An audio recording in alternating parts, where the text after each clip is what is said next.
तो hello guys and welcome back to my channel NM civil studies. तो आज हम जो टॉपिक डिस्कस करने वाला है वो हम पॉलिटी का टॉपिक डिस्कस करेंगे और टॉपिक का नेम है making of the Indian constitution. हम जानेंगे इस वीडियो में कि हमारा कॉन्स्टिट्यूशन कैसे बना था, उसके बहुत सारी कमिटीज़ वगैरह जो फ्रेम हुए थे, पूरा हम स्टेप बाय स्टेप देखेंगे। तो स्टार्टिंग करते हैं। पहले हम कुछ हिस्टोरिकल बैकग्राउंड के बारे में जान लेते हैं। बहुत सारे कॉन्स्टिट्यूशनल डेवलपमेंट चालू हुए थे इंडिया में। ओके, तो अर्लियर के बहुत सारे ब्रिटिश वगैरह एक्ट्स बने थे वो टाइम में, जैसे कि आपने पढ़ा होगा इंडियन काउंसिल एक्ट के बारे में 1861, 1892 एंड 1909। फिर गवर्नमेंट ऑफ इंडियन एक्ट 1919 आया था जिसमें डायरेक्टली इंट्रोड्यूस किया गया था। उसके बाद गवर्नमेंट ऑफ इंडियन एक्ट 1935, ये सबसे ज़्यादा डिटेल एंड ब्लूप्रिंट एंड इसमें स्ट्रक्चरल बेसिस था जो आज जो हमारा इंडियन कॉन्स्टिट्यूशन बना है। जैसे कि फेडरल टाइप ऑफ गवर्नमेंट जिसमें central government and state government आता है। हमारे पास जुडिशरी है, supreme court, high court and lower courts. हमारे पास पब्लिक सर्विस कमीशंस हैं स्टेट लेवल पे एंड सेंट्रल लेवल पे। और हमारे कुछ इमरजेंसी के प्रोविज़न भी हमने गवर्नमेंट ऑफ इंडियन एक्ट 1935 से लिया हुआ है। जो डिमांड जो सबसे पहले कॉन्स्टिट्यूंट असेंबली का जो प्रपोज किया था वो एम.एन. रॉय जी ने किया था इन 1934 और उसको एज अ कांग्रेस पॉलिसी ने उसको अडॉप्ट किया था इन 1935 और ब्रिटिश ने भी इसको एक्सेप्ट किया थ्रू कैबिनेट मिशन प्लान 1946।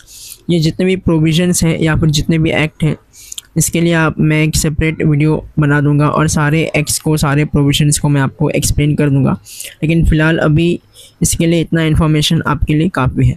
तो बढ़ते हैं हम आगे। तो हम देखेंगे कॉन्स्टिट्यूंट असेंबली कैसे बना था। मेंबर्स जो थे वो टाइम में इनडायरेक्टली इलेक्टेड थे by the provincial legislative assemblies. Okay, लेकिन जो प्रोविंशियल लेजिस्लेटिव असेंबली के जो मेंबर थे उन्हें वोट दिया जाता था बाय ब्रिटिश के जो इसमें ऑफिशियल्स हुआ करते थे। ठीक है, तो वो उनके कुछ मेंबर बनाए गए। उनकी जो ओरिजिनल स्ट्रेंथ थी वो 389 थी। 292 ब्रिटिश प्रोविंस से आते थे, 4 आपके चीफ कमिश्नर प्रोविंस से आते थे और 93 आपके प्रिंसली स्टेट से होते थे। प्रिंसली स्टेट्स में कोई ब्रिटिश ऑफिशियल्स नहीं, जो आपके जो किंग्स वगैरह थे उनकी मोनार्की रूल चलता था। ओके, लेकिन उन्होंने अपना जो पैरामाउंटेंसी था उनका ब्रिटिश का ही कंट्रोल उस पर हुआ करता था। मतलब इंटरनल की जो भी बातचीत थी वो प्रिंसली स्टेट्स या किंग्स वहाँ पर जो थे वो हैंडल करते थे, लेकिन डिफेंस, फॉरेन रिलेशन या आपके ब्रिटिश ऑफिशियल्स ही वहाँ पर हैंडल किया करते थे। ओके, लेकिन जब पार्टीशन हो गया तो जो स्ट्रेंथ था वो आपका 299 हो गया था और इसमें पहले 15 वुमेन मेंबर्स थी। और इंडिपेंडेंट इंडिया का first provincial parliament until the 1952 general election, मतलब जो भारत का जब तक 1951 एंड 52 में जब तक जनरल इलेक्शन नहीं हुआ था तो यही जो आपकी जो मेंबर थी constituent assembly as a parliament की तरह वो फंक्शंस करती थी। इसके बाद में देखेंगे कुछ की ऑफिस होल्डर्स एंड क्या है उनका। बेसिकली ये आपके पोजीशंस। ओके, उन्होंने कौन सा पोजीशंस हेल्ड किया था और उस पोजीशंस पे किस किस का नेम है वो हम देख लेते। कई बार ऑब्जेक्टिव्स में, एमसीक्यूज़ में ऐसे क्वेश्चंस पूछे जाते हैं डिफरेंट एग्ज़ाम में। जो टेम्पररी एंड प्रोविजनल चेयरमैन थे, फर्स्ट सिटिंग जो हुआ था, ये क्वेश्चन आपके यूपीएससी 2025 में भी ये क्वेश्चन पूछा गया। तो इसके टेम्पररी चेयरमैन थे डॉक्टर सचिनंदा सिन्हा, इनको याद करना आपके लिए ज़रूरी है। लेकिन जो परमानेंट प्रेसिडेंट बने 11 दिसंबर 1946 को वो थे अपना doctor Rajendra Prasad. Vice president थे एच.सी. मुखर्जी। कॉन्स्टिट्यूशनल एडवाइज़र थे जिन्होंने ओरिजिनल ड्राफ्ट को प्रिपेयर भी किया था, सर बी.एन. राव। और जो चेयरमैन थे, ड्राफ्टिंग कमेटी थे, वो थे आपके डॉक्टर बाबा साहेब अम्बेडकर जी। ओके, अब देखेंगे कुछ कमिटीज़ के बारे में। बेसिकली ये आपके कमेटी का नाम है। ओके, और ये उसके कमेटी के कौन कौन चेयरमैन थे वो हम देखेंगे। तो जो ड्राफ्टिंग कमेटी थी उसमें 7 मेंबर्स थे और उसके चेयरमैन कौन थे, डॉक्टर बाबा साहेब अम्बेडकर। ये सभी को पता होगा।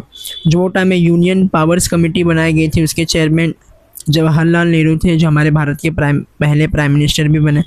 जो यूनियन कॉन्स्टिट्यूशन कमेटी थे उसके भी सेम। जो प्रोविंशियल कॉन्स्टिट्यूशन कमेटी थे उसके Sardar Vallabh Bhai Patel ji. Advisory committee on fundamental rights, minorities and tribal affairs के भी चेयरमैन सरदार वल्लभ भाई पटेल जी थे और स्टीयरिंग कमेटी के chairman doctor Rajendra Prasad ji. Okay, आगे भी कुछ है। एक रूल्स ऑफ प्रोसीजर करके कमेटी बनाए गए थे और उनके चेयरमैन भी थे आपके डॉक्टर राजेंद्र प्रसाद जी। जो हम ड्राफ्टिंग कमेटी पढ़ते हैं, ड्राफ्टिंग कमेटी में टोटल 7 मेंबर्स हैं। उसके जो चेयरमैन थे वो थे डॉक्टर BR अम्बेडकर, उसके बाद N गोपालस्वामी अयंगर, अल्लादी कृष्णा स्वामी अय्यर, KM मुंशी, सैयद मोहम्मद सदुल्ला, BL मिट्टर, जिनको रिप्लेस कर दिया गया था N माधवा राव के द्वारा, और जो DP कैतन थे उनकी मृत्यु हो गई थी 1948 में, उन्हें रिप्लेस किया TT कृष्णामचारी। तो ये आपके 7 मेंबर्स है। ये 7 मेंबर्स के नाम आपको बाय हार्ट लर्न होना चाहिए। कई बार यूपीएससी में तो नहीं, पर SSC रेलवेज वगैरह में ऐसे क्वेश्चंस पूछे जाते हैं। ओके, अब हम कुछ टाइमलाइन देखेंगे जो भी की इवेंट्स हुए थे। ओके, तो ये आपके बेसिकली डेट्स है और ये आपके इवेंट्स हैं। ओके, सो 9 दिसंबर 1946 को सबसे पहले सिटिंग हुआ था कॉन्स्टिट्यूंट असेंबली का। 13 दिसंबर 1946 को ऑब्जेक्टिव रेजोल्यूशन मूव किया गया था बाय जवाहरलाल नेहरू, और 22 जनवरी 1947 को ये ऑब्जेक्टिव रेजोल्यूशन को हमने अडॉप्ट किया था। तो सबसे पहले मूव किया था 13 दिसंबर 1946, लेकिन हमने अडॉप्ट कब किया? 22 जन 1947। ये दोनों डेट्स इंपॉर्टेंट है, सो याद रखना। 29 अगस्त 1947 को हमारी ड्राफ्टिंग कमेटी कंस्टिट्यूट हुई थी और फैब 1948 को ड्राफ्ट कॉन्स्टिट्यूशन पब्लिश हुआ था, क्या कि हम इसमें पब्लिक डिस्कशन कर सके, कुछ चेंजेस वगैरह लाना है तो हम ला सके। 26 नवंबर 1949 को कॉन्स्टिट्यूशन को हमने अडॉप्ट किया था। इसके लिए ये दिन हम एज कॉन्स्टिट्यूशन डे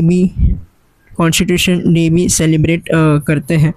24 जन 1950 को फाइनल सेशन हुआ, इसमें 284 मेंबर्स ने साइन किया कॉन्स्टिट्यूशन को, और 26 जन 1950 को हमारा कॉन्स्टिट्यूशन फोर्स में आया, जिसे हम as a republic day celebrate करते हैं हर साल। ओके, तो ये सब होने में जो टोटल टाइम हमें कितना लगा?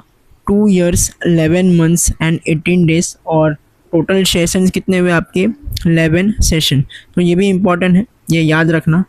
ओके, अब हम देखेंगे कुछ हमारे कॉन्स्टिट्यूशन के फीचर्स जो हमने कौन से कंट्री से बोरो की है, और ये भी आपका इम्पॉर्टेंट है।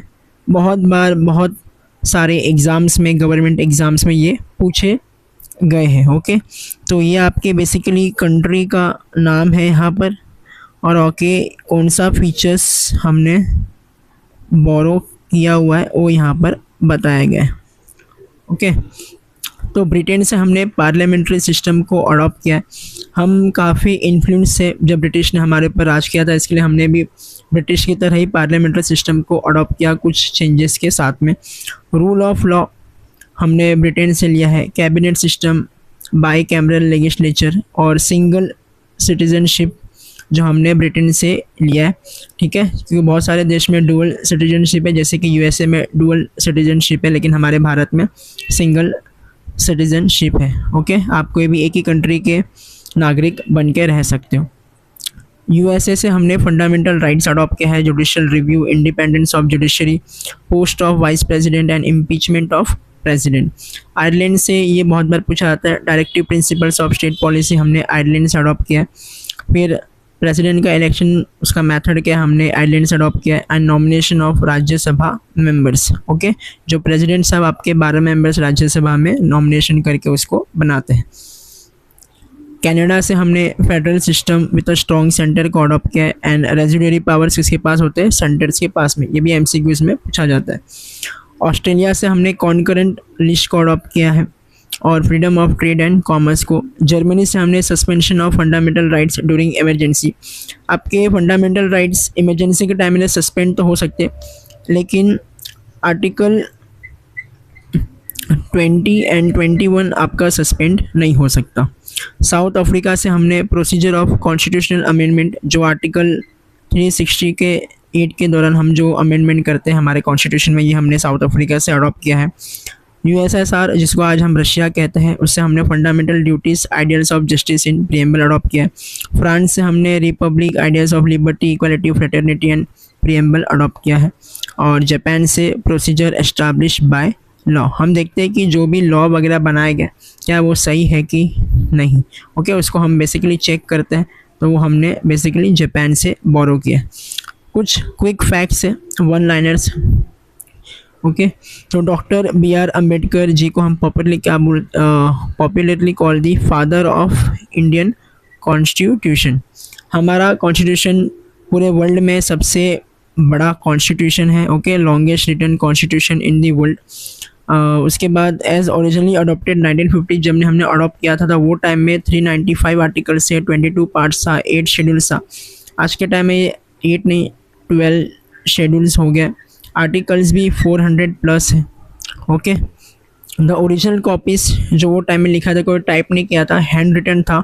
और वो करने वाले कौन थे आपके? प्रेम बिहारी नरेंद्र रायज़ादा, इन बोथ हिंदी और इंग्लिश में भी। द कॉन्स्टिट्यूशन को जिसने डेकोरेट किया था, इलस्ट्रेट किया था, वो आर्टिस्ट आपके शांति निकेतन से थे, उनका नाम था नंदलाल बोस।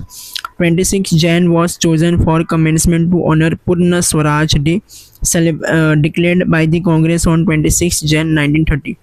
तो इसके लिए हमने 26 जैन को एज अ डेट हमने अडॉप्ट किया था। रिपब्लिक डे हम उसमें सेलिब्रेट करते हैं। कुछ प्रैक्टिस क्वेश्चंस हैं, इसके हम आंसर्स देखेंगे, डिस्कस कर लेते हैं यहाँ पर, ओके। मैं थोड़ा सा इसको बड़ा कर देता हूँ।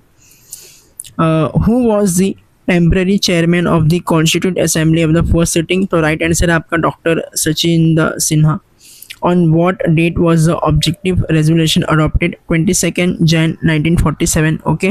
ड्राफ्ट का 1946 है, लेकिन अडॉप्ट हमने 22 जैन 1947 को किया था। How many members were on the drafting committee? 7 members. और ड्राफ्टिंग कमेटी के चेयरमैन कौन थे? Doctor BR Ambedkar ji. Who prepared the original draft before the drafting committee took over? Sir BN Rau ने ओरिजिनल ड्राफ्ट प्रिपेयर किया था, ओरिजिनल उसका। बाद में बहुत सारे चेंजेस वगैरह लाए गए।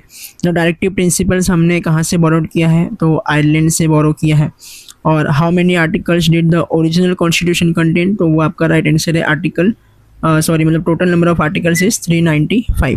तो इसी के साथ में हमने पूरा making of Indian constitution topic को ख़त्म किया है। आई होप आपको समझा होगा और पसंद आया होगा। अगर पसंद आया तो वीडियो को लाइक कीजिए, शेयर कीजिए, कमेंट कीजिए और चैनल को सब्सक्राइब कीजिए। और आगे भी मैं आपके लिए बहुत सारे इन्फॉर्मेटिव वीडियोस लाते रहूँगा। Thank you. इस वीडियो को लाइक ज़रूर करें, इसे अपने दोस्तों के साथ शेयर करें, नीचे एक कमेंट छोड़ें और सब्सक्राइब करना ना भूलें। उस नोटिफिकेशन बेल पर क्लिक करें। अगली वीडियो में मिलते हैं।